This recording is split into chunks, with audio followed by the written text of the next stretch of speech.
Hello and welcome to episode 3 of Melee's Turnwheel, the series that takes a retroactive look at the Fire Emblem series chapter by chapter. I'm your host, Melee Kirby, and today we're taking it back to chapter 2 of Fire Emblem Genealogy of the Holy War. So first of all, Merry Christmas if you celebrate. I'm recording this on Christmas Eve. It's probably going to go up the day after Christmas, so I hope you had a wonderful holiday. Or if you celebrate Hanukkah, I hope that your past, I think it ended like 4 or 5 days ago at the time I'm recording this. I hope that you had a wonderful holiday as well. I hope just everyone had a really good month. Hope everyone ended this awful year on a strong note, as well as can be expected. So today we're looking at chapter 2, but before we get started, I wanted to take a second to go back and talk about something that I mentioned last episode that I think deserves a little bit more discussion, a little bit more attention than I gave it last time. So, towards the end of the last episode, I talked about what would happen if you recruit Deirdre after Sandima has already been defeated.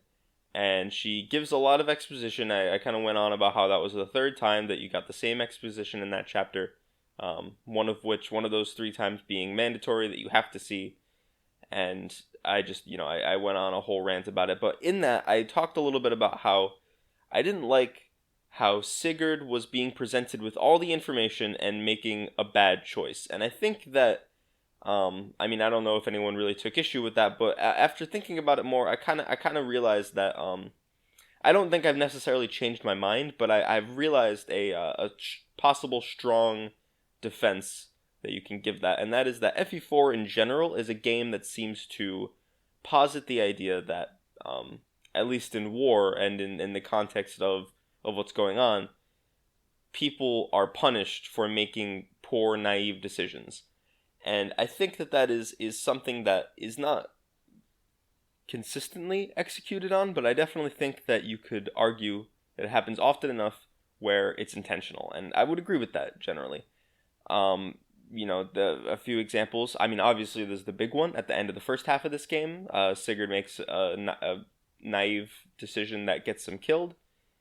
For a more lighthearted example, I would say from the last chapter, Aideen trusting that Du is just going to stop being a thief. And then, a day later, she gets, he steals a warp staff for her, and she just kind of buys that it was, he found it somewhere.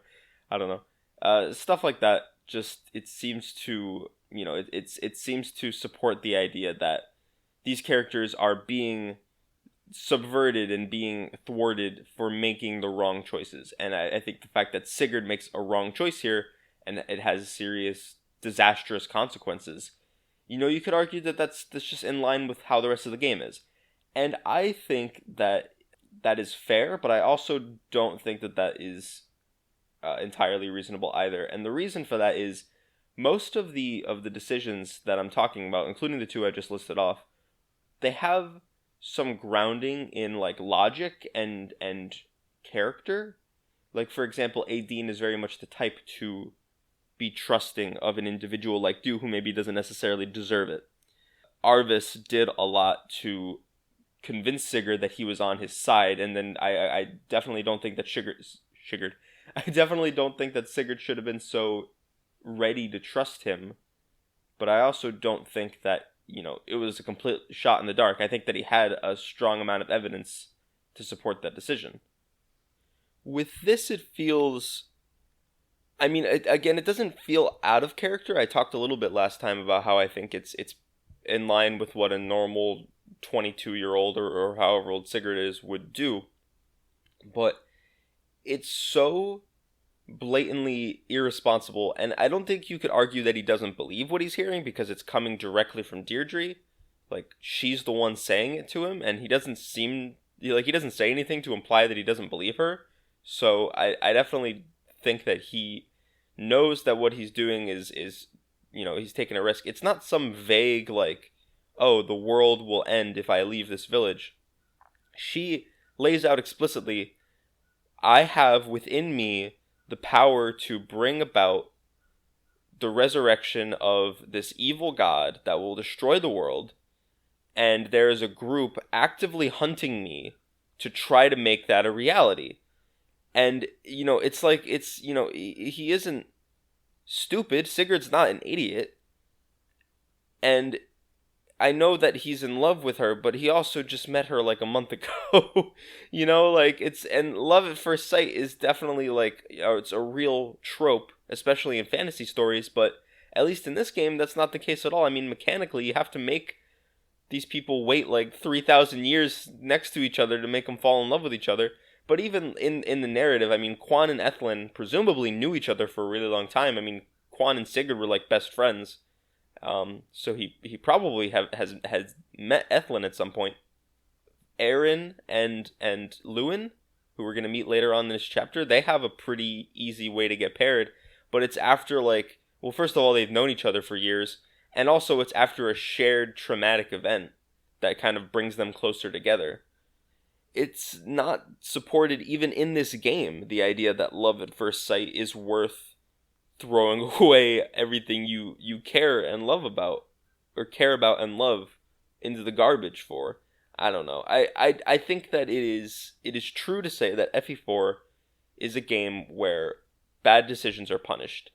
And I definitely think that this is in line with that to a certain extent, but I just think it takes it a step too far. Like, if that's what they were trying to go for, they should have put in the effort to make it more believable. I think that maybe if they had just if they had made it more vague, like if maybe Deirdre didn't know all the details, or even if they just took it out of the game, and Sigurd, like if one of your units visits the village, maybe Sigurd has some unique dialogue or something. I don't know, but yeah, I definitely think that would be a defense that a lot of people would make over that. So I wanted to open some more discussion and maybe recognize, hey, maybe I wasn't giving the game enough credit. And I don't think I was. I don't think it's as egregious as I was originally thinking. But I also think that it is still not particularly great writing, and I'm still not a fan of it. But I could understand why people might not agree with me on that. So, take that as you will. Okay, so now we can open the chapter proper. Chapter 2, Crisis in Augustria.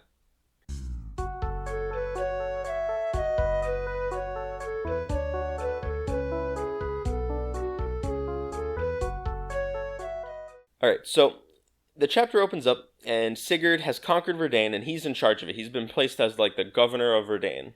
And Augustria is not happy about it. They think that, I seem to remember them, like, this part isn't very important, so I like the excuse for the conflict. But I'm pretty sure they were, like, using the fact that Granvale seems to be, like, lashing out as an excuse. Like, they're like, oh, well, why stop at Verdane? Maybe they're going to come for Augustria next. And the Augustrian lords have already been kind of scummy, like we saw last chapter with Elliot from Herrheim, that the Augustrian lords were not big on diplomacy before now, but the real nail in the coffin for this was the king died. The king of Augustria was a nice dude, and he died. And his son, Chagall, who was a warmongering idiot, took the throne and said, hey, go invade Granvale right now. And they all just did it. Now, Eldagon is kind of situated between Granvale and the rest of them, so he's kind of the last line of defense for Granvale from these other lords.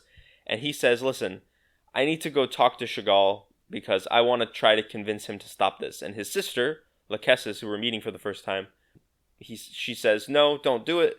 Chagall killed his own dad. We both know this. Like, come on, that's ridiculous. Don't do this. He's just gonna hurt you or kill you.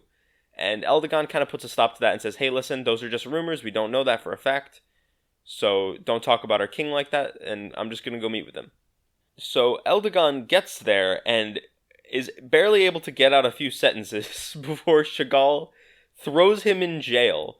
Chagall he's like one of the worst villains in this game, and I mean that in the sense of like he's the one of the easiest to hate. I think that like Reptor and I guess Langbolt, but Reptor is more important to the story. Reptor is probably the easiest to hate, but I think Chagall is up there for sure. He throws Eldagon in the dungeon. The reasoning just being like, he doesn't even give a good reason. He just says like, you've been using your position as like, my father liked you, and you've been using that position to undermine his authority or undermine my authority or something like that. I don't know. He gives some bullshit reason and throws him in jail. And that's that. And he sends word to Herrheim, who we met last chapter, to Herrheim's a place, by the way, just to make that clear. I'm not talking about a person. He sends word to Castle Herrheim to conquer Nordion, which is where Eldegon's from, on their way into Granvale. And they say, okay, sure. There's a brief little exchange here where Lachesis hears about this. She kind of goes on this rant about how I guess Elliot's been hitting on her and she's not interested, which is fair because Elliot's a piece of shit. But she goes on this rant about how she wishes more people were made out of the same ilk as Eldegon, who she calls Eldy. And that's she says, like, and then if people were, then maybe someone would stand a chance to marry me. And this is like the first hint we get at this whole weird dynamic between Lachesis and Eldegon that's kind of become a bit of a meme in the fandom. But we'll talk more about that later. I should mention, actually, before this, while Chagall is talking, Manfroy shows up, and it just kind of shows that Manfroy's been manipulating him behind the scenes, kind of like they did with Verdane. It's not really important, but just, Manfroy's still here. Manfroy's still around and doing things. He's really the only connection that this chapter has to the overall plot. It's pretty self-contained otherwise, which is weird because they dedicated 2 chapters to it. Like 1/3 of all of Gen 1 is based on this conflict. But yeah, I mean, there's some connection here, but it's not a lot. So then we cut to Sigurd, and Sigurd has gotten a message from Lachesis asking him to come help them. And he says yes, and let's go.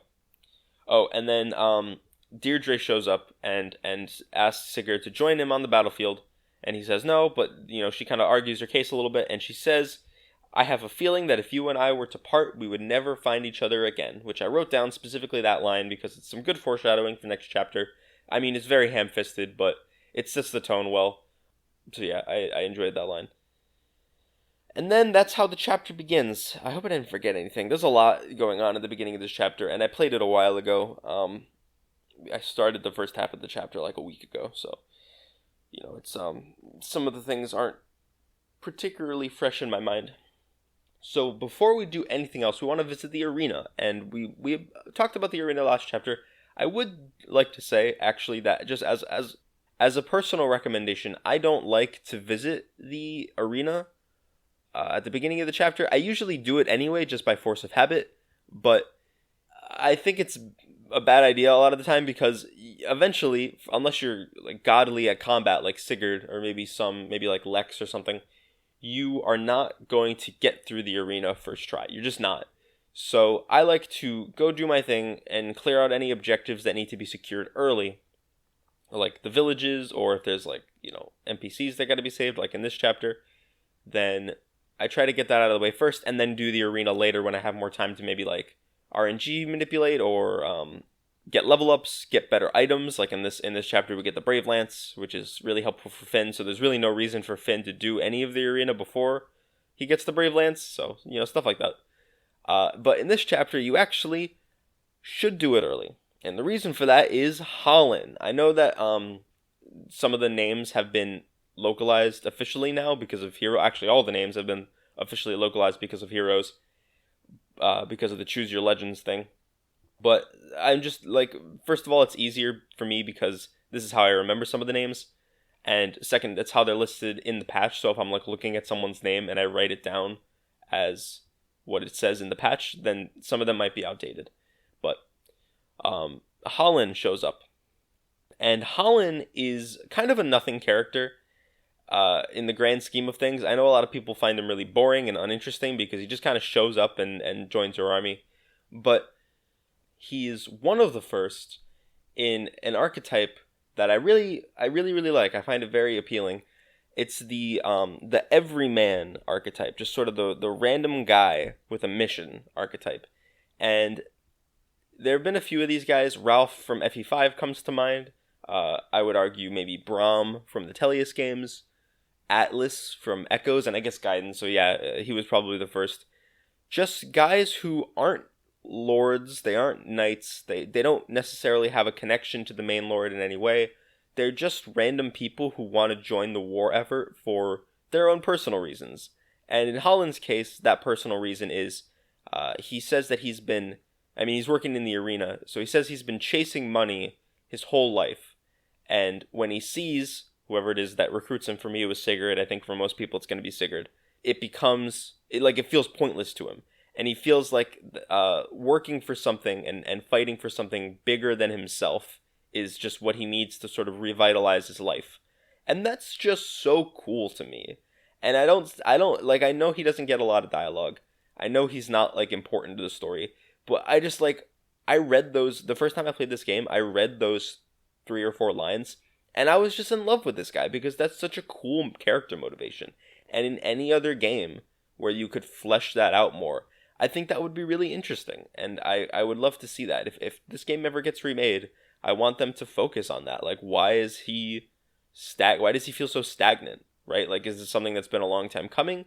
It's cool because you can just sort of fill in the blanks with your own mind. Even though the game doesn't necessarily spell it out for you. But I would like the game to spell it out for me if they ever do a remake, just because I want more people to appreciate this man, because he's cool. I like him. I'm trying to cut down, by the way, on the amount of times I say cool and interesting, because I said those a lot last chapter. So I'm going to try. I already said cool, I think, a couple times, but hopefully I don't say it too much more. As a unit, Holyn is basically just male Aira. You can just think of him as the same as Aira, with a few tweaks. Instead of Astra, he has Luna, which is worse overall. It can be situationally more useful, but generally it's worse. He has more bulk and more strength, which makes him better at taking down enemies. But at the same time, his offense... I mean, Astra isn't like something you should always rely on, but Aira's skill growth is so good that eventually it's going to become reasonably reliable, to the point where you can expect to proc it like every few rounds of combat at least. And then also, she has an entire chapter of availability over him. Maybe not the entire chapter, but like 2/3 of a chapter's worth of availability over Holyn, and that's assuming that you recruit Holyn right away, which you probably will, but if you don't know he's there, for instance, you might not recruit him until later on. So, it's worth considering. I mean, I don't really think either of them are worth using because they're on foot units, so they can't move as fast. But if you're willing to put up with one of them, then you're probably willing to put up with both of them. And if you had to pick one, I'd say Holyn is the better one, but it's not by a wide margin or anything. Okay, so now that we've started playing the map proper, there's a few anti-turtling incentives, turtling disincentives, whatever you want to call them. The previous chapters, last chapter only really had the one village, and then Prologue had a bunch of villages. This map has a bunch of villages that you have to save, but it also has a reward in the form of green units that you have to keep alive, because if all 3 of them survive the chapter, then you get a Night Ring, which is a nice item. It gives a non-mounted unit Canto, which is cool. I like that. It's a good item. Lachesis can sell it for money if she wants, if you don't want it on her, which I don't, and you'll see why in just a little bit. I don't know if it's necessarily fair to call it an anti-turtling incentive, because you don't know it's there the first time, but I guess if you know it's there in subsequent playthroughs, you will at least, it'll be on your mind, and you'll take it into consideration then. These guys are pretty hard to keep alive if you don't know what you're doing. I mean, even if you do, like, one wrong mistake and you just, like, it's over. Basically, how these guys work is they're guarding the castle at the beginning of the map, and you have to go fight off the guys attacking them. And if you go full tilt, full movement every turn, your highest move units will reach them just in time to stop one of them from getting just murked. I don't think that if you get there one turn later, then the guy will survive. I think at least one of them is practically guaranteed to die, unless you get really lucky with dodges. I could be wrong about that, but you pretty much have to go full tilt if you want to save these guys, and that in itself is kind of annoying. I don't think it's bad game design or anything. I like that it forces you to speed up. It's just an example to illustrate that they can sometimes be hard to keep alive. And the other thing that you need to keep in mind is the Anthony, which is a castle up north, is sending bandits to sack villages. That's the other anti-turtling incentive. Ethlyn and Deirdre have a conversation here, which is not remarkable in terms of dialogue. I mean, I guess it is in the sense of Ethlin really drives home the point that Sigurd is really, really happy now that Deirdre is in his life, and that's cute. That's really wholesome. I like Deirdre and Sigurd's relationship. I want to make that clear. That for all my naysaying about how they ended up together, their actual dynamic is quite cute. I do like that a lot. But in terms of what you get out of the conversation, Ethlin gets her light brand, which is, I guess, more likely to be known as Leaf's light brand because it is his personal weapon in FE5. So, yeah, this is where we get the iconic light sword, and that's pretty much it. You get to the first castle. I mean, it's not really the first castle because you can't capture it.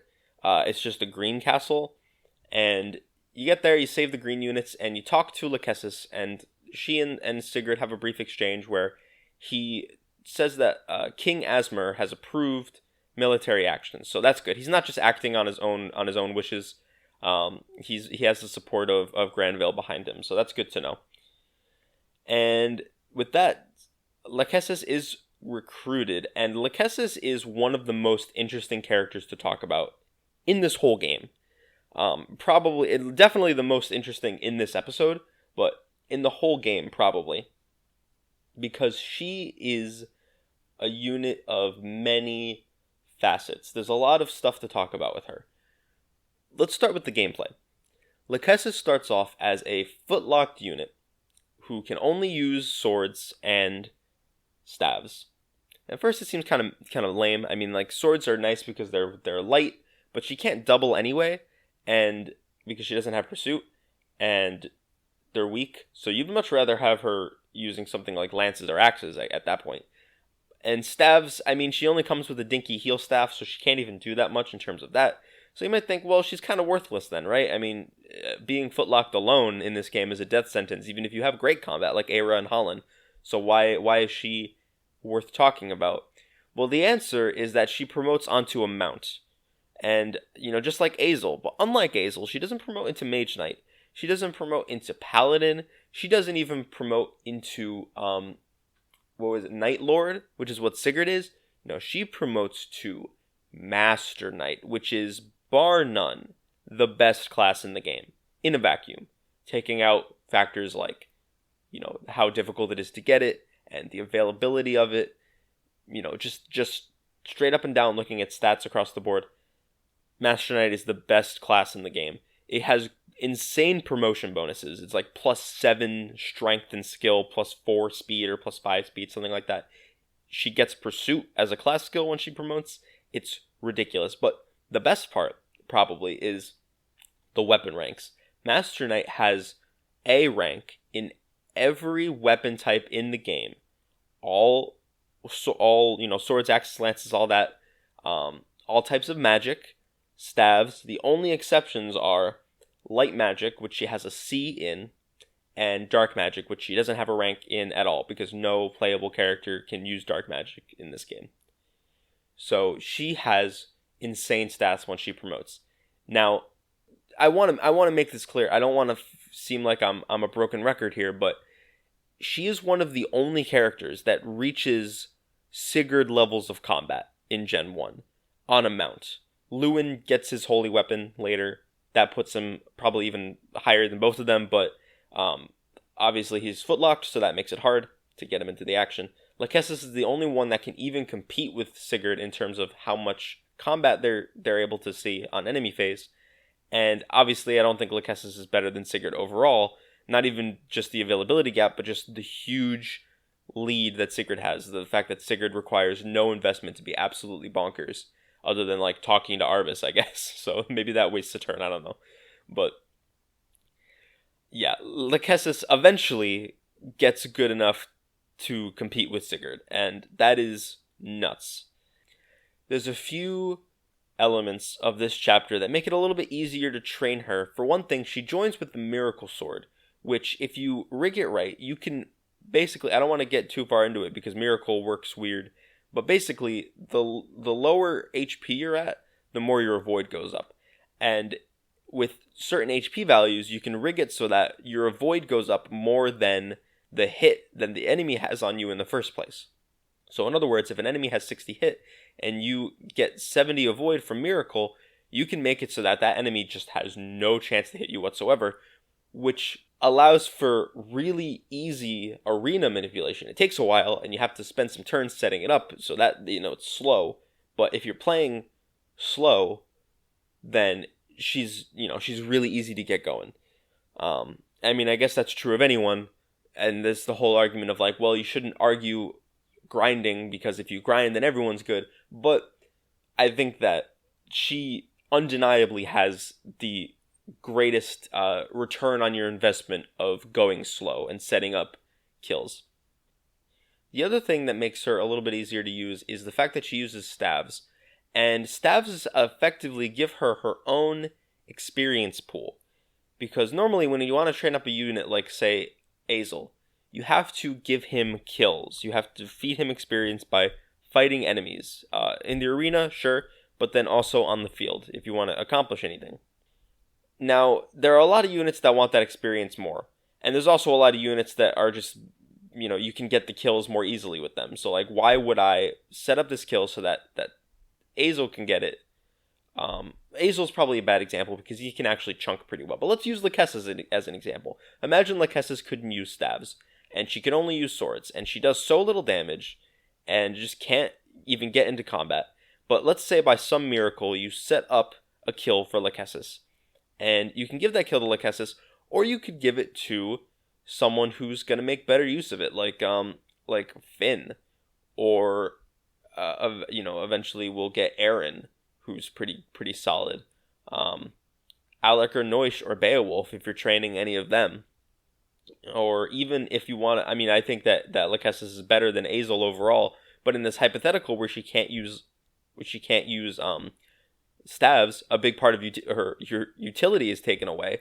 So Azel would arguably be better in that context because he can attack from range. He does more damage because enemy res is usually pretty low, and he also promotes onto a mount. So like overall, there's not really a whole lot of reasons to try to feed kills to Lachesis, but with the fact that she can use staves, you don't have to. You can have her use return. She can use the return staff. You can have her heal people. I don't think she can use mend, although I could be wrong about that. I know she definitely can't use warp. And then the final thing that makes her passable and relatively okay to train is the Paragon Band. You get the Paragon Band in this chapter. It's pretty later on, it's like halfway through, but it's still nice, and Lachesis makes good use out of it because, again, she has one of the highest returns on investment in this whole game. Although you could argue that you'd want to give it to someone who's already good, but could stand to be a little bit better. Again, maybe like Noish or Alec or Finn. Maybe Beowulf, although Beowulf's already pretty good, so... Anyway, that's really all I have to say. I've already talked so much about her from a gameplay perspective, but I really wanted to drive home the fact that she's a very fascinating unit that I enjoy talking about. Character-wise, she's kind of lame.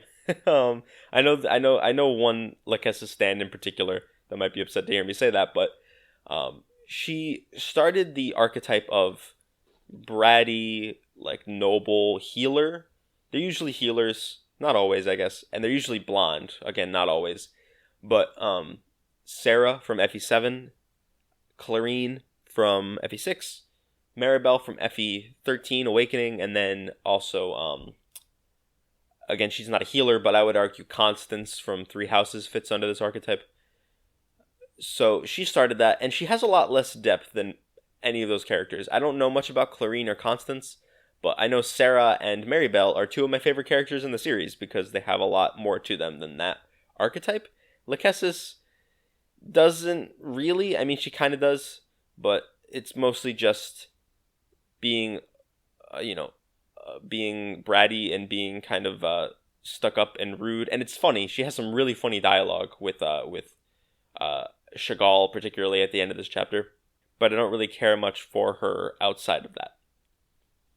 Once you recruit Lachesis, Du can have a conversation with her that gives her the Thief's Sword, which has low hit. It's not very good might, but it basically, when you hit someone with it, you steal their gold, just like Du does. So if you don't like Du, if you don't like training Du, obviously Du's the best recipient for stealing gold from enemies because he can give it to anyone, but If you have someone maybe even married to do who has access to swords, maybe you could do something with that. I don't know.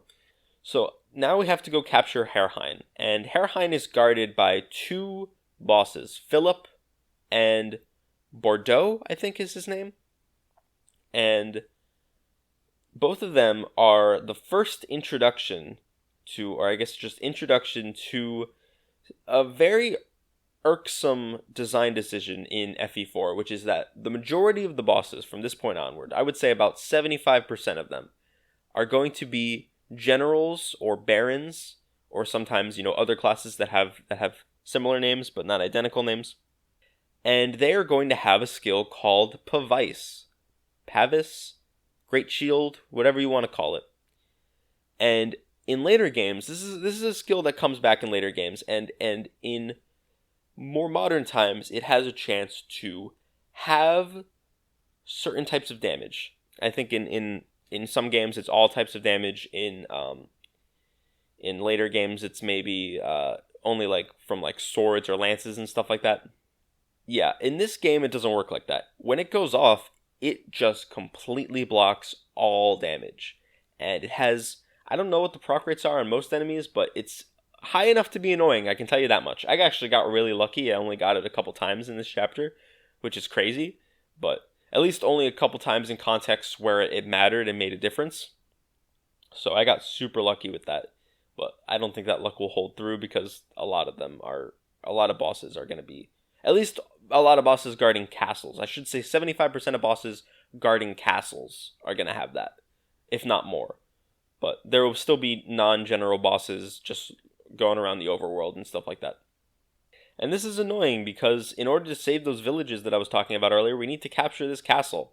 Not only are the enemies that are attacking the villages not red, so we can't even fight them if we wanted to, but we also get two units who are in a much better position to help as soon as we capture Herrheim. But eventually you'll get through. It's obnoxious. There are ballista.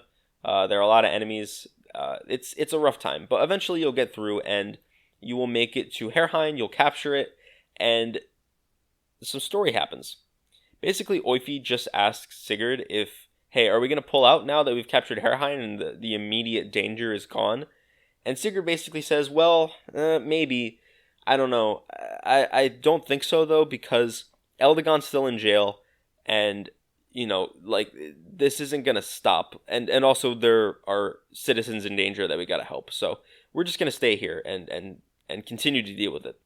This is an important decision, and it has long-term consequences. If Sigurd had just pulled out here, I don't think things would have gone better, but it would have been a very different path. Probably equally as bad, maybe worse, but a lot of things would have been different. At this point, Anthony becomes our enemy officially, and we can fight the bandits. And on that note, we get two new characters, Lewin and Sylvia. Sylvia, let's start with Sylvia.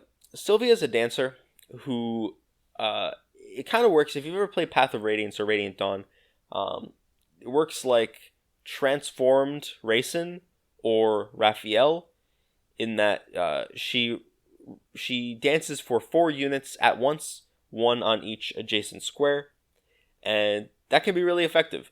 She's footlocked, so it's hard to get her to the main action sometimes. I actually like to give her the leg ring, which is an item we'll get later that boosts her movement. I know like the optimal strat is to give it to Seliph, or give it to Sigurd so that Seliph can inherit it, but theoretically there's nothing stopping you from just giving it to Sylvia and then giving it to Sigurd at the very end of chapter 5 to pass it down to Seliph, and then he can give it to Lean or Layla in Gen 2. So that's something you can do. But honestly, I don't even like to bother. I just give Seliph the Paragon Band, and he's like, fine. I don't even care. I can live without the super high movement all the time. Now, and the consequence of that is that Sylvia, there we go, becomes a pretty good unit. And she's already a really good unit just by merit of dancing, but this brings her from like good to really, really, really good. Most dancers in Fire Emblem are amazing because you can just think of them as, hey, my best character, like Xander or Pala or Seth, let's just have them move again. Let's just have two of them in the same turn, basically. And I mean, it doesn't work like that exactly, but essentially that's what it is. And Sylvia can theoretically do that for 4 characters. And with Kanto in this game being, something you can do even after attacking, it's really easy to set up dances for her. And it's really good. I like to give her the leg ring, and I think that makes her a lot better, but I think that even without it, she's still a fantastic unit. So just kind of do what you want, whatever your preference is. As a character, she's funny, and I like a lot of her dialogue. She actually reminds me a lot of Sarah from FE7. I know I kind of said that Kessis was that, but I think that if anything, Sarah maybe combines elements from both of those characters. So, she's very silly and very entitled and privileged, and whereas Lachesis is kind of more just rude and very no nonsense, and she just she says what's on her mind and everyone else be damned. So she's kind of like that. Lewin is one of my favorite characters in this game. I actually my very first ever Dungeons and Dragons character was pretty much based entirely on Lewin. There were some minor differences, but for the most part, it was just Lewin as a D&D character, and he was a ton of fun. I won't go on too much about this because it's a huge tangent, but bards are my favorite class in D&D 5e, and I've only ever played one, so that should show you how much fun I had playing Lewin in Dungeons and Dragons. Now, as a character, there's not really a whole lot to him now. He's very mysterious and has a fun, atmosphere about him. We do find out later in this chapter that he is the Prince of Salice, which is a country that we have not been to yet and has had really no relevance in the story whatsoever, but he's the prince there, and that's a big deal. It has big implications on stuff that's going to happen later, but for the most part, in this chapter, not all that interesting of a character, and we'll talk more about him in chapter 4, because that's when he sort of gets his moment to shine. But for right now, just know that he's fun and has a cool demeanor about him that I enjoyed. As a unit, he's bad. I'm sorry. I know there are Lewin stans out there. I'm a huge Lewin stan, but he doesn't get Forseti until much later, and even when he does, he's still a footlocked unit. And unlike Azel, he never promotes onto a mount. And I know that I must sound like a broken record here with all the they're on foot, they're not mounted. But it's really just such a huge deal in this game because it's the difference of it. Mounted units take half the time to get everywhere, which is significant because the maps in this game are so big. This map in particular, if you're not a mounted unit, get the hell out of here. I don't want you. You're useless to me because there's so much running around in this map. And in later games, I'm going to give you a more nuanced perspective. I do think that mounted units are in general the best units in Fire Emblem, but there are plenty of opportunities for non-mounted units to do things, like FE7. Oswin is hugely important in that game if you're playing casually. Stuff like that. And this game, I just think, is sort of the exception where even if you're playing casually, mounted units are just way, way, way, way better. Whereas normally, I think that if you're playing casually, they're better, but not by a huge margin. Obviously, if you're playing efficiently, then they're the best by a landslide, but, that's neither here nor there. I'm talking mostly from a casual perspective, because I think most people play Fire Emblem casually. But he has Adept, and he procs it a lot because his speed is so high and his speed growth is enormous, so he'll be proccing Adept a lot. And as of right now, these two are the only ones who are in a position to do anything about our little bandit problem. So, they're worth using for this little bit at least. So, this is where we meet Erin for the first time. Erin, I don't think we know why she's here yet, but basically Erin shows up and stops by I think maybe they say they're looking for the prince. I don't know. But they stop by Augusty Castle. She stops by Augusty Castle, and that's really all we see of her. It's just a brief little cameo for someone we're going to meet later. After capturing Herrheim, we have a conversation between Finn and Quan, in which Quan gives Finn the Brave Lance, which is, again, kind of reminiscent of Deirdre and Ethlyn's conversation from earlier in this chapter. The Brave Lance is Finn's signature weapon in the next game, so it's very important to him. Quan just kind of says some generic stuff about how, how much Finn means to him, and he calls Finn his most promising young knight and says that you are our future.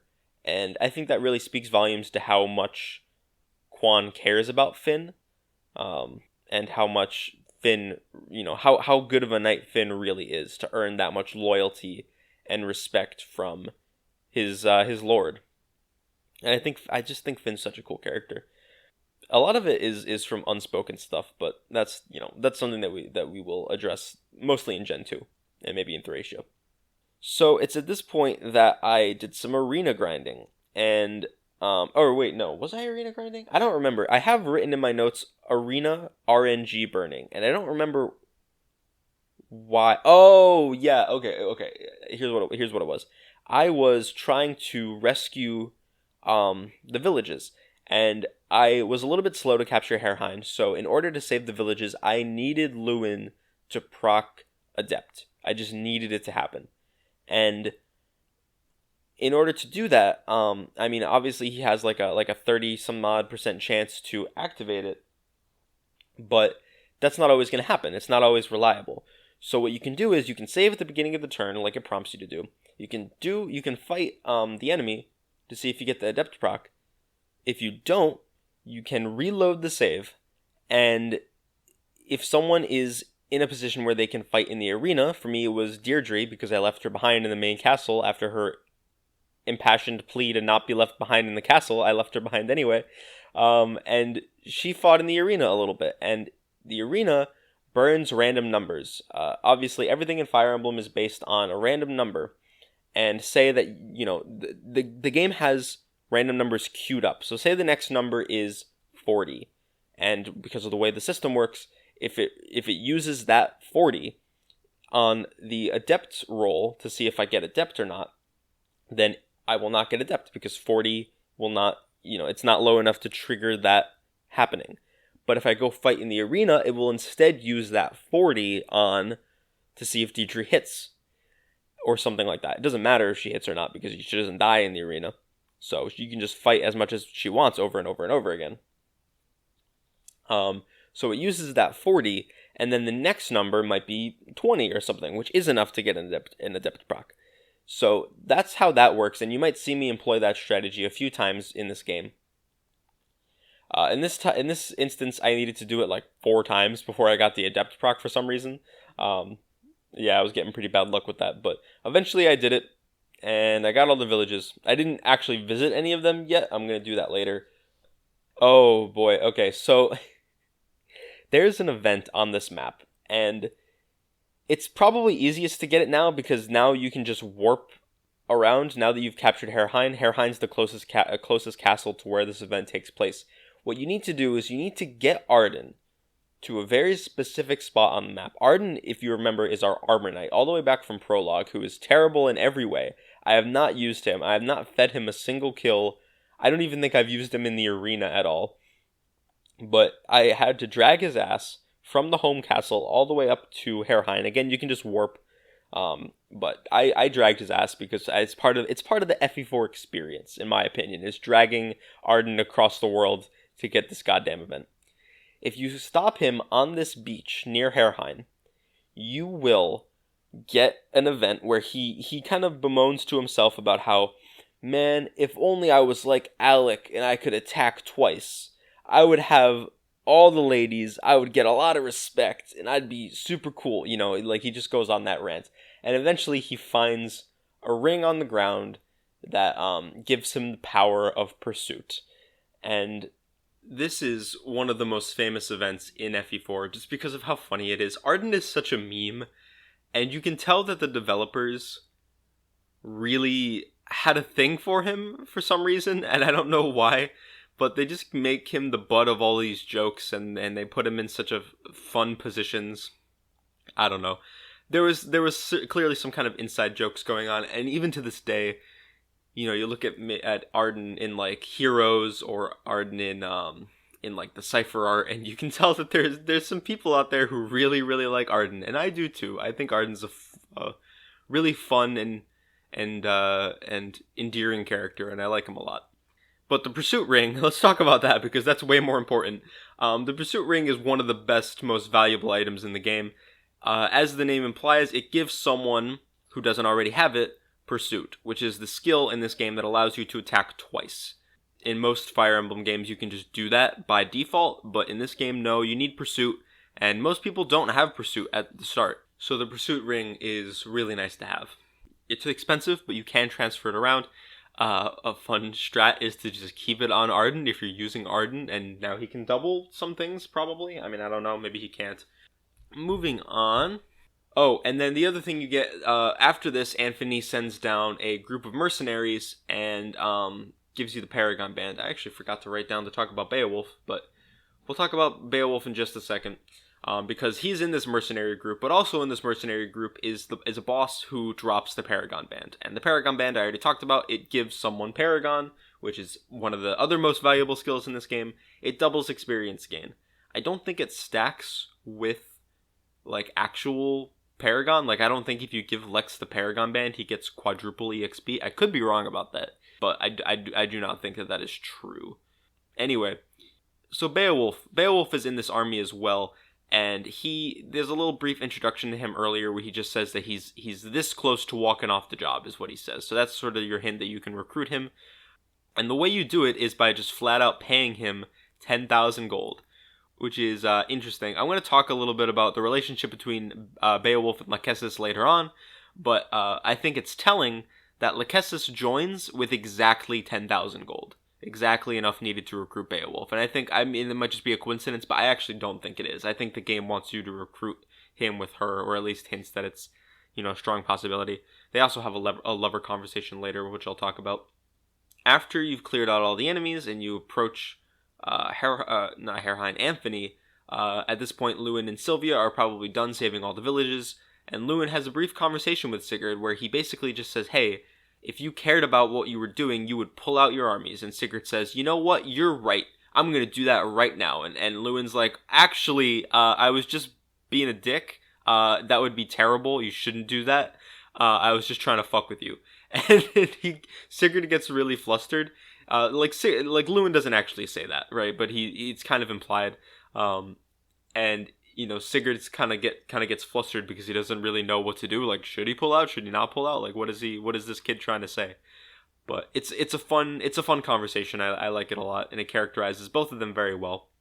It shows that Sigurd's like really uncomfortable with what he's doing here. Like, he's definitely wants to get his army out of here. He doesn't think he's accomplishing anything, and as soon as Lewin hints that he is hurting anyone in his campaign, he just says, all right, yeah, I think you're right. I think it's time to leave.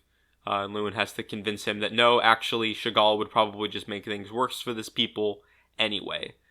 And at this point, before capturing, I didn't do this before capturing Anthony, but I made the decision before capturing Anthony. Noish is gonna get the villages because I really want him to get some good items. I want him to get that. I want him to get that Pursuit Band. I also would kind of like him to get the Paragon Band, although that's I'm kind of more lukewarm on that. This is at this point, by the way, I didn't write this down, but I would like to paint a clear picture of what's going on here. At this point, I've decided to train Lachesis up from nothing. I've given her the Paragon Band. She's been arena grinding, she's been abusing with her Miracle Sword, and she's getting up there in levels. I've sold her the return staff so she can return spam. She's going off, and I actually end up getting her to chapter 20, or level 20 in this chapter, which is insane, and requires you to play very, very slowly. I don't recommend that anyone do this, but it can be a lot of fun if you're like me and you just want to see numbers go up. And for what it's worth, if you're willing to put in the time, she makes the next few chapters a breeze. Probably. I don't know, but we'll see. But I'm pretty sure she does. So that might end up saving me more time overall. So I don't know. So before I talk about what happens next, the timeline here is a little weird because I got these as I was fighting against the next castle, but I'll talk about them here because theoretically you could just get them all right now. These are all the interesting village conversations. First of all, you get one that gives you the bargain band, which is nice. That gives you bargain, which halves the price of all items at shops. Pretty nice. And then there's one that gives you an armor slayer, which is just a kind of mediocre weapon. I mean, we do fight a lot of armor knights, so I guess that's nice, but I don't think it's going to come in super handy. I could be wrong, though. I think there's a bunch next chapter, so maybe it'll get a chance to shine. There are a lot of general bosses, like I said, so maybe I'm underselling it. Now that I'm thinking about it, could actually be pretty useful. But neither of those conversations, or neither of those villages had interesting dialogue. So these are the 4 that I made note of as having anything interesting to say. One of them talks about how there are essentially witch hunts that people conduct in the big cities to kill anyone who might have lop-tier blood in their veins. It's interesting because most of the time, and this guy says as much, the people are innocent, and that's, like witch hunting, obviously. All the people in the witch burnings were innocent, because witches are not real, but it's sort of a parallel to that in like, they're just kind of fear-mongering and hate-mongering, and it's paints the people of I don't remember which cities he specifically says, but basically the big cities in the area. I think the capital he mentions. They're basically killing people for no reason, just to put the fear of God, in, for lack of a better term, into the hearts of the citizens, and just harbor that intense hatred against the Lop-Tier Empire. Again, pretty justified. They did kill a lot of people, but at this point that was a long time ago, and someone who has Lop-Tier blood in their veins is obviously not personally responsible for that, so, I don't think that's all that necessary, but the actual members of the Lop-Tier Empire who are working to reestablish that order obviously are not, I don't think that they, maybe burning at the stake is a little bit too harsh of a way to go, but I don't think they deserve much in the way of sympathy. There's some Crusader lore about, I guess he talks about Eldegon and how he has Mistletoe, which is one of the holy relics, and he compares it to Tyrfing, which is Sigurd's holy relic. He doesn't have it now, but it's his family's holy relic. And the Balmung, which is the holy weapon of Isaac. He talks about those and says that they're the 3 strongest blades in creation. So it's just some world building. There's a funny village here where it's like a lady who talks about a rumor that she's spreading, that Eldegon and Lachesis are like in love with each other despite being siblings, and that's kind of like contributes to a meme that the fandom has about these two. And in later games, actually, it comes back with like Erica and Ephraim and stuff like that. This fascination that the fan base has with like weird incestuous undertones in this series, and to be fair to people who talk about it with this game, definitely reasonable, because there is actual real incest you can do in this game, which is pretty fucked up. But also, obviously this sibling incest is just talked about in rumors, but some of the stuff that Lachesis says definitely implies that, if nothing else, she has some weird feelings about him. Eldegon seems pretty oblivious to the whole thing, or is just not giving it any attention, which is good. Yeah, it's just, this is kind of where both her conversation at the beginning of this chapter and this village kind of contribute to that perception of her, I guess. And then finally, again, I gotta understand the timeline here. I got this village after fighting the next castle, but he warns you about the sleep staff that the next boss has on him. And God, I really wish I had read this before, because I forgot about the sleep staff, and that had some problems. But anyway, you capture Anthony, and some people show up, some Granville nobles or whatever. They show up and they talk to Sigurd a little bit about some stuff that's going on. They say that there are some rumors kind of going around that Sigurd is planning with his dad to overthrow the throne of Granville. And Sigurd's like, that's absolutely ridiculous. who would say such a thing? And the guy says, well, it's Reptor and Langbalt. And Sigurd says, damn, I knew they had a grudge against my father, but I didn't think they would take it this far. And the guy says, yeah, they're probably just threatened by him, which is true. Sigurd asks about the war in Isaac and if there's an end in sight. And he says, yes, actually, the prince and your dad are going to be back any day now, it seems like. And he says, oh, that's awesome. They talk about how if Kurth had died, his bloodline would have ended because he didn't have any children. He never had a wife. But this guy does spread some gossip about how he did, in fact, sleep with a Duchess of Velthomer, which is where Arvis is from. And her name was Sigyn. Or no, sorry. He doesn't name drop Sigyn right away. He talks about this, and in my head I was thinking, well, if you remember the stories from last chapter, then you might be inclined to think, oh, I bet he's talking about Sigyn, so I bet that the son that he's talking about is Arvis, because Manfor last chapter, remember, said, hey, I have Sigyn's son, we're just looking for Sigyn's daughter, which is Deirdre.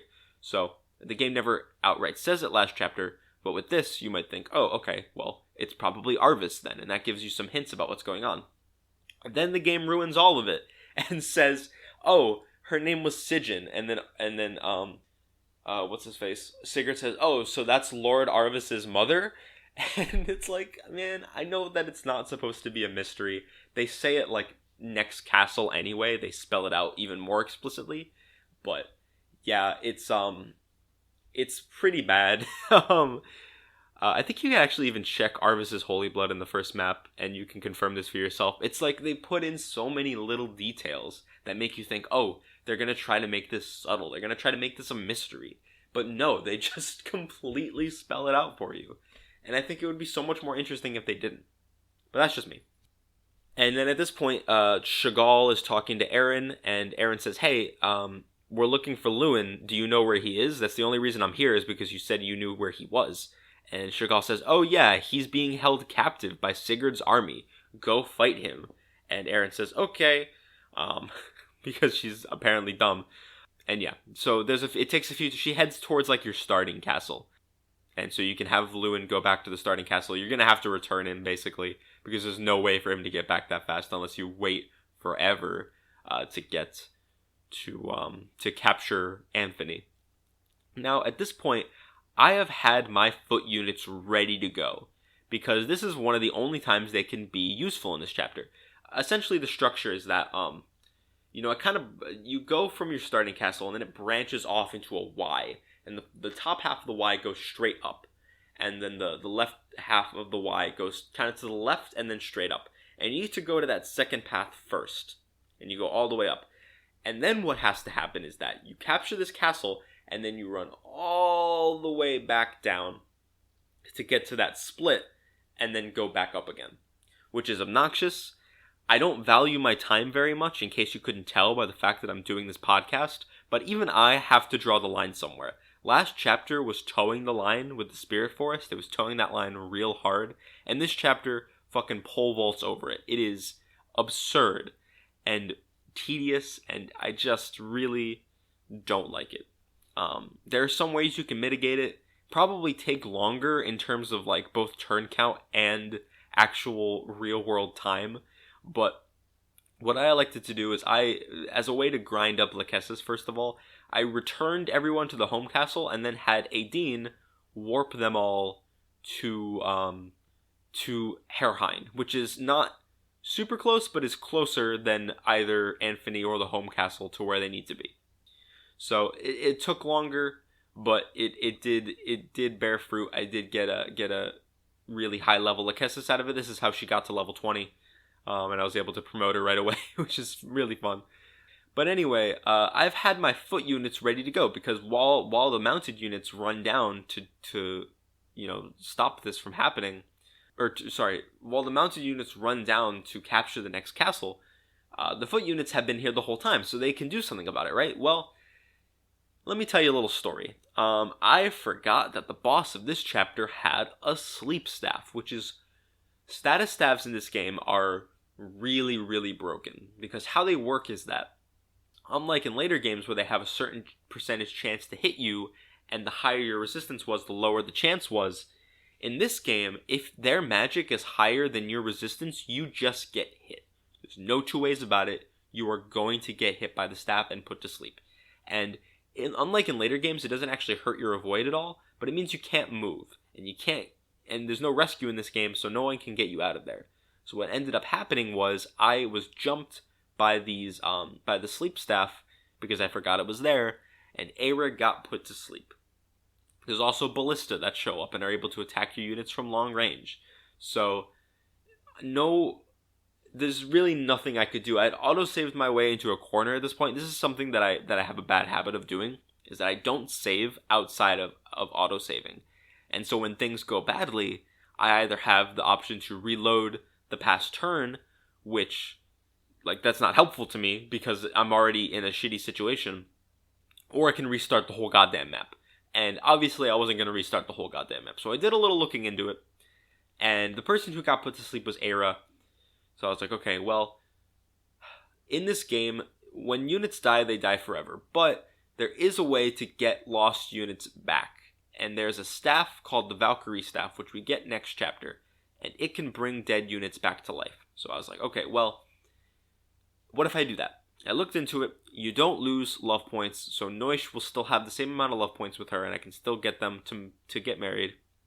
She can. I'm pretty sure she can even still get the Brave Sword, although it's going to be pretty late into the map, so it's not gonna normally you get the Brave Sword at the beginning of the map, but unfortunately it'll have to be towards the end for me because we don't get the Valkyrie staff until pretty late in the map. So I decided to just let Aira die. I mean, it was either that or I just reset over and over and over again until I eventually got the luck I needed, which is just not. I didn't have any healers nearby. I didn't have, at this point you don't even have access to a physics staff. You don't have a way to return her to the home castle unless someone with a return staff is nearby, which I did not have. There was just really no way out of it other than just rigging until I got super, super lucky. So I decided to just let Aira die, and she will be back, don't worry. She'll come back next chapter. But alas, she has perished. While I was dealing with this, Aaron comes down to Evans, and at this point Lewin's been back there for a while, and he talks to Aaron, and when he does, you get some info about Lewin. You find out that he's the Prince of Salice. This is where you find that out. And you find out that he ran away 2 years ago. He's been away from home for 2 years, which is a while. The reason he cites is that if he went back, there'd be a civil war because his uncles want the throne really badly. And instead of fighting them over it and causing a civil war, he just said, alright, you can have it. I'm out of here. And he just left. He said he likes being on the road and being free. And he doesn't like, being restricted in that way. And Aaron obviously puts him down on this and says, no, listen, you have major Holseti blood, or Forseti blood. And that is the only person who can rule over Salice is someone with major Forseti blood. You know this. That's just the way things are. And they kind of bicker about it for a little bit. Nothing really is accomplished. I think he agrees to go back home at the very least and just to, see that everything's going okay. So they agree to that. And yeah, and Aaron decides to join Sigurd's army to keep him safe. Aaron as a character is kind of, I don't want to say that she's boring. I think that she reminds me of Finn in a way. But I think that she has some confidence issues and is kind of unsure of herself. But she's very, very loyal to her country, in this case, Salice. And she wants to keep Lewin safe, and those are her character traits. Next chapter, not next chapter. In chapter 4, we find out more information on her, and some events happen that characterize her a little bit, so that's going to be cool, but for right now, that's really all she has to her name, is just being a loyal knight who has some confidence issues. As a unit, normally flying units are so good in Fire Emblem, and they are good in this game too, don't get me wrong. They're not footlocks, which is, that's good. But roads in this game are a terrain type that I don't think any other game has ever had, where they cost basically negative movement in a way. Most tiles cost 1 movement to go over. Like plain tiles cost 1 movement. So if a unit has 1 movement, if a unit has 8 movement and they're moving only over plain tiles, they'll move 8 tiles. Some tiles like forests will cost more than 1 movement. So in some games they cost 2. So a 5 movement unit is able to move 1 for every plane, but then if they get to a forest, they have to spend 2 of their movement points, which, sometimes they might not be able to do. Roads in this game actually cost less than 1, I think. I don't know exactly how it works out. I think it costs like half a movement. No, it's not. It's like 2/3 of a movement point or something like that. Regardless, if you are on a road, you can actually travel further than your movement score, which I don't know exactly how that works, but whatever. Flyers do not get this benefit, which means that if you're traveling long distances on a road, then, Sigurd and Alec, Neusch, Beowulf, Lex, all those guys are going to get really far ahead because they can take advantage of the move that the roads give them. Whereas, Erin is going to have high movement just by merit of being a Pegasus Knight, but she can't get that movement bonus from the roads. So in the long term, like if you're moving from point A to point B, she's going to fall behind pretty quickly. But she can have some usefulness. She can fly over mountains and forests pretty easily. She's really good. If you don't want Neusch to get the villages like I did, she's a pretty good recipient of some of that money. If you don't want to have Dew go around and do it and take forever, because she can just fly over the forests and it takes like 5 turns and she's done. She doesn't have super good combat. She can use swords and lances, and she comes with a slim lance, which is nice. She's actually one of the best answers you have to dealing with sword units right now. For the most part, she's not super great at it. She's kind of frail, and she doesn't do a lot of damage. An interesting thing you can do with Pegasus Knights is that eventually they'll promote and they'll get access to staves, and she can be a flying staff bot, which is kind of cool. I realize I haven't been talking about the kids, by the way. I'm going to talk about them at the end and kind of condense it all into one part so that if you're not interested, you can skip it or whatever. I don't know. But I just want to talk about the Gen 1 units right now. Beowulf. Oh shit, I never talked about Beowulf. Man, I'm just a mess today, aren't I? Alright, well, I did this with Jamp last time. There's always got to be one. Beowulf is a mercenary, and his whole deal is that he is boring. Yeah, I mean, there's nothing to his character, really. He feels like, as a mercenary, he's kind of worth less than some of the other people he's traveling with. I don't think he ever explicitly says that, but that's kind of the vibe I get from him a lot of the time. But outside of that, there's really nothing to his character, that I remember at least. Gameplay-wise, he's like Neusch and Alec, except without the ability to use lances, but with way better stats. And he has Pursuit, and joins with a better weapon.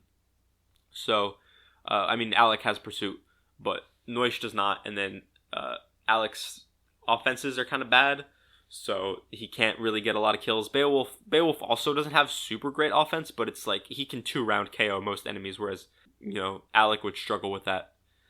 The reason I remembered Beowulf just now is because he and Lachesis have a conversation where they get love points. I think, and he gives her like some stat boosts. It's like strength, skill, and defense or something like that.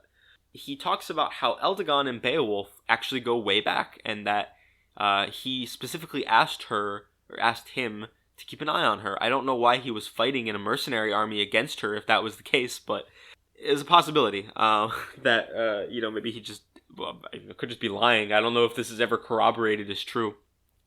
But yeah, I mean, that's just kind of like one of those weird gameplay idiosyncrasies, like how Mathis in Shadow Dragon has a conversation where he's like, man, if only I could see Lena one last time, and then he just stabs Lena in the face, stuff like that. At first, when Beowulf's like talking to her, Lachesis has like this big attitude problem, and like she does with everyone. As soon as he mentions that Eldagon and him are buddies, and that he asked him to keep an eye on her, her whole demeanor changes, and suddenly she's super friendly and super willing to be helped by this guy. So again, more evidence for the whole weird dynamic that those two have, but it's just kind of it's just funny. Eventually, you will capture this castle. It might take you a while, but eventually you'll get Sigurd down there, and he will capture it. And now some story stuff happens. It cuts over to where Chagall is. Basically, Chagall just says, oh no, shit, what's gonna happen? And Manfroy says, you should let Eldagon out because he might be able to help you. And he's like, yeah, sure. And that's not important. But what is important is what happens next. A guy shows up. It looks like Sandima, which is funny. They just reused Sandima's portrait. But he's a different guy, and he says that he just bore witness to the assassination of Prince Kurth. And yeah, I mean, like, they just talked about how important it is that Kurth survived because he doesn't have any children. So yeah, this is a pretty big deal. And it shows that Manfroy is behind it. I know that it was kind of implied last chapter that he was behind the assassination of the King of Isaac, but now they know for a fact that, yes, he is in fact responsible for the death of Kurth. The King of Isaac is still, like, the jury's still out on that one, but it's at this point, it's pretty obvious in my opinion. They talked a little bit about, and this is how I know that the whole Arvis thing wasn't supposed to be a mystery that they made obvious, because at this point, Manfroy reveals explicitly that Arvis is Sigyn's son, and that he is in fact in on the plan. With his reasoning, well, Manfroy speaks for him and says that Arvis, even someone of his station, could not be revealed as having Loptir blood because they would just be killed. And that's a big deal. So that's kind of why Manfroy thinks he's in on it. But yeah, it's not a secret at this to the player. It's supposed to be explicit that Arvis knows what's going on and is helping actively to participate in it. I get that they weren't trying to make it a mystery. I just think that it would have been more interesting if it was, is all I was trying to say last time. There's this final approach where you fight Chagall, and that's not really interesting. That's like the easiest part of the chapter. And if all three of the green units survive, you get the Knight Ring. And they resolved that a little bit. It was funny because at this point, my Lachesis was a Master Knight, so she didn't need it anymore. But they gave it to her anyway. And hey, it's free money, I guess, so that's nice. And then there's just some dialogue about how Chagall actually survived and was pulled from the battlefield by someone. And Sigurd's like, who would do that? Chagall's a piece of shit loser. He doesn't say that, but that's the implication. And Eldegon shows up and says, it was me. I did it. I saved the piece of shit loser. And they have a little bit of an exchange where Eldegon actually seems kind of angry that Sigurd has captured all of Augustria, basically. And Sigurd, it was not all of it, it's like half of Augustria. And Sigurd acknowledges this and is like, hey, listen, I know you're mad, and I get it, I do, but my hand was forced. They were all attacking us. Like, what was I supposed to do? Give me a year, and I will be out of here. I'll be out of here for good. And Eldegon says, fine, I'll take you at your word, but if you disagree, he says something like, if you break your promise, I will break you, which is super, I mean, it's kind of lame when you say it out loud like that, but, it's these guys are like best friends, and it really goes to show how much Eldegon cares about his country, where he will murk Sigurd, like, right then and there, if he wanted to. And, I mean, Sigurd's strong, but Eldegon has Mistletoe, and at this point Sigurd does not have Tyrfing, so Eldegon would most definitely win that fight. But yeah, it's cool. It characterizes him very well. It characterizes Sigurd well too, because he's completely understanding. Like, he doesn't get defensive about it at all. He's like, listen, I get it. I don't want to be here either, but it's just, I didn't have a choice, and I'm sorry. So they kind of work that out, and Sigurd has a year to organize things in a way that Augustria will be given back to Chagall. And that's the end of the chapter. So I guess we'll talk about the kids first, because I wanted to put this off to the end, because I know that it's not something that everyone's interested in right now, and it could be something that I could talk more about in the Gen 2 chapters. So if you want to skip over this part and go straight to the map gauntlet, feel free. So we get 3 parable moms this chapter. I also think that it helps it flow better if I just talk about them all at once. We get 3 parable moms this chapter. We get Lachesis, Sylvia, and Erin. Lachesis is the mother of Diarmid and Nana, who is a major character in FE5. In terms of who makes their kids best, there's really no two ways about it. It's Beowulf, by a country mile. The only one that even comes close is Claude, if you want Nana to have rescue utility, like at base. Which you can do. But I don't think you actually get the rescue staff by doing that, because you need to marry... No, okay, yeah, if you marry Azel to Aideen, and then you marry Claude to Lachesis, you can get the rescue staff from Aideen onto Lachesis, and then Nana can use it. It's pretty convoluted, and Azel and Adine is a terrible, terrible pairing that you should never do, even though the game kind of hints that it's like worthwhile. But yeah, it's Beowulf for sure. It gives Dermot, I keep calling him Dermot because that's what I'm used to. It gives Diarmid crazy high strength growth and also pretty good growths and everything else. I think it gives him a really high HP growth. And it's just really good for him overall. Nana obviously doesn't get a whole lot out of it in terms of staff utility, but she does, if you want to make her a combat unit, she actually turns into a pretty competent combat unit if you do this. So that's pretty cool too if you want to do that, if you want to take her that route. I'll talk a little bit about the lore here because there's kind of a shipping war going on narratively in the fan base between Beowulf and Finn with Lachesis, because there's some evidence in both games that kind of implies one over the other. Finn in FE5 is talked about as being Nana's dad, but it's talked about in such a way where he could be like an adoptive father. So there's no definitive answer there, but it is obviously an implication that maybe he's her biological father.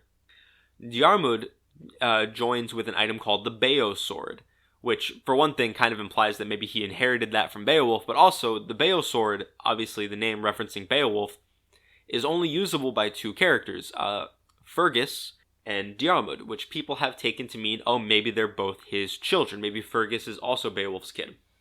It's also possible, though, again, there's an alternative explanation here where those two are the only knights in the game, or the only sword knights or free knights in FE5. And that's what class Beowulf was. So maybe it's just only people in his class can use it, which is why it's referencing him. In this game, in FE4, if you have Beowulf and Lachesis married, there's like a conversation that implies that she's been keeping some kind of secret from him, and he leaves as a result of it. So I think the general consensus, and this is my take on it too, is that she marries Beowulf and has Diarmid with him, and then cheats on him with Finn and has Nana with Finn. That seems to be what the game's going for, and that's my opinion on it, but you know, there's room for interpretation on either side, and I really like that. I think it's interesting. But that has nothing to do gameplay-wise. Gameplay-wise, Finn gives them no benefit whatsoever. He gives them like Miracle, I think, and I think because I know Diarmid has Pursuit.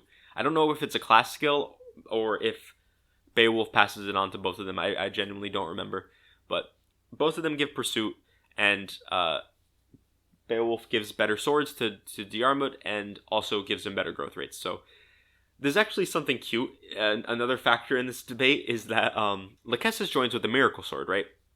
And obviously you can take it off of her, but theoretically, if you kept it on her, then married her to Beowulf, then it would pass down to Nana, and Nana would effectively have Pursuit and Miracle, which are the two skills that Finn would give her. I know it's not, like, mechanically, it's the sword that's doing it, but narratively, I think it's kind of interesting that, like, oh, is it the sword or is it Finn? You know, like, obviously that's not a whole lot of ground to stand on, but I don't know. I just think that that's cute if that was intentional. Erin, I almost called her Fury because that's what she used to be called. Erin, also known now as Erinus, she's gone through a lot of name changes. I don't know what the deal is. But Erin is the mother of Fee, who's another Pegasus Knight, and Sed, who is a Sage.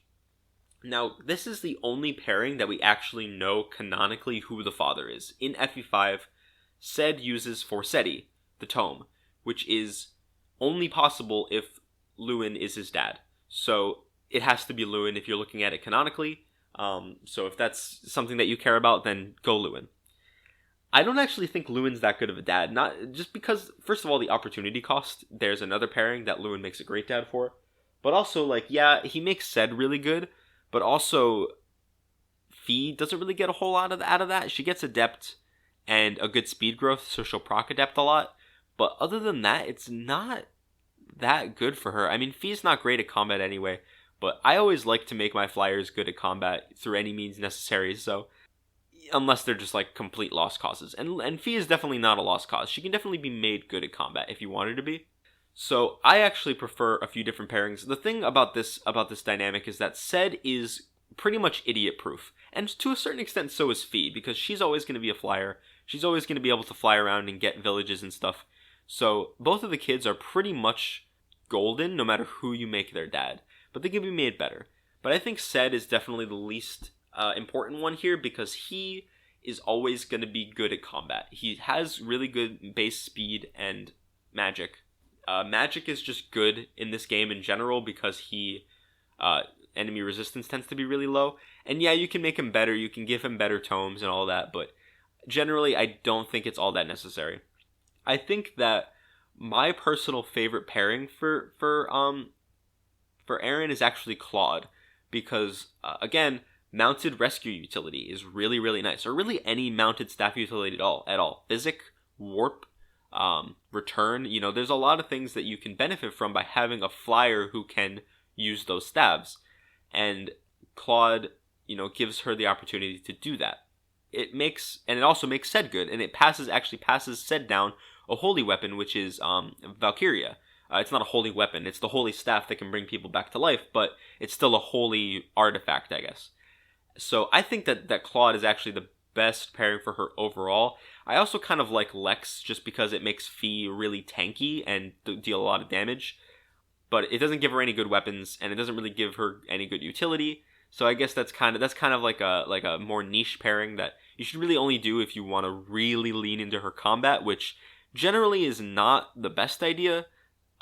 For reasons I talked about earlier, but I like to do it, so sometimes I'll do the Lex pairing, and it works out okay. It gives her Paragon too, which is nice. They'll both always get Pursuit, by the way, because Aaron passes down Pursuit. And then honestly, I want to try out a meme build this time around. I thought about Alec because Alec gives her Nile, which is a meme through and through, but basically it makes it so that she's not weak to arrows. But that's such a niche. I don't even think that would be fun as a meme because all it would let her do is just like run into a group of archers. But she's pretty frail, so I don't think that she would last very long doing that anyway. Yeah, I don't know. I don't think that that's worth it. I thought about it. I decided against it. I think instead what I'm going to try is Azel and Aaron because it makes Ced pretty good, but it also lets Fee have a niche with like magic swords. That's kind of cool. She doesn't have the same staff utility. But, it's for me, again, this is just a meme build. I think if you want to make her, like, actually good, then Claude's more or less the only option if you want her to be, like, actually competent at, or have, like, a good utility niche, besides just flying villages. And then if you want to make her good at combat, really any, like, Beowulf or Alec or Noish or, honestly, maybe even Arden, I don't know. Lex is my preferred choice because Paragon's really nice, but I guess the other three give swords, so that's kind of nice too. And lances, actually, if you do, you could do Finn even if you want. Holyn, there's actually a few different choices you can go if you want to make her combat good. But yeah, do whatever you want. And then Sylvia is kind of the least important one. I mean, her kids are Lean, who's another dancer, and Corporal, who is a healer.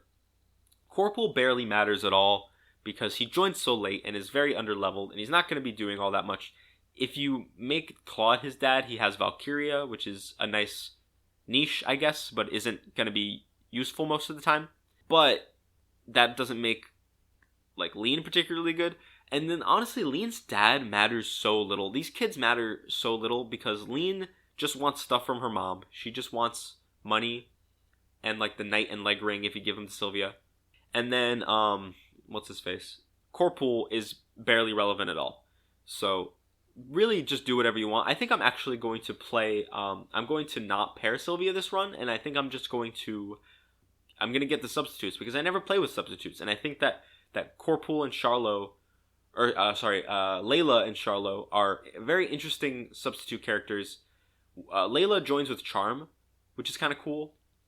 It's a niche, but it's still alright. And then Corporal actually joins with the Berserk staff, which is kind of fun, and I want to play around with that a little bit. So, and I also just never use substitute characters. I've literally never done a run of this game where I haven't paired every single character. So I think I'm gonna not pair Sylvia, and if she gets paired by accident, I'll just kill her off at like the end of chapter 5 or something. I don't know. Anyway, I think that is it for characters and pairings and stuff like that. So let's move on to our map gauntlet for the week. And I don't think anyone's going to be surprised that this map is worse than Prologue. I think this is many people's worst map in the game. It's really, really bad. It's super slow and tedious. There are annoying aspects to it. Castle approaches in this map are very obnoxious. It's just not fun. It's not a good map. It took a lot out of me. It kind of drained me to play a little bit by the end. And part of that was my own habits. I took a long time to grind people up and grind love points out and stuff like that. So that's my own problem. That's not really the game's fault, but it's still a fact. And even if you're not doing that, the map is still going to be tedious. I want to make that clear. It's not just my problem. It's just the way the map is designed. I think the more interesting question is, which is worse between this map and Chapter 1? And I think it's a matter of what you prefer. I think that this chapter has more interesting moments, but I think it also is the slogs are longer, whereas that, the Chapter 1 never got fun. It was never fun. But it did, the boring parts were pretty tame for the most part, and then the Spirit Forest was over pretty quickly, whereas the boring parts drag on a lot longer, but there's also some fun aspects to it as well. So, I don't know, I think I actually kind of prefer this one over Chapter 1, but it's by a very, very slim margin. I think they're both really bad maps. And yeah, there's not really a whole lot else I have to say about it. Prologue's still the reigning champ. Next week is the first good map in the game, and is honestly maybe my favorite map in the whole game, so I'm excited to talk about that. Until next time, ladies and gentlemen, take it easy, and I hope you had a happy holidays, and I'll see you next week. Bye-bye.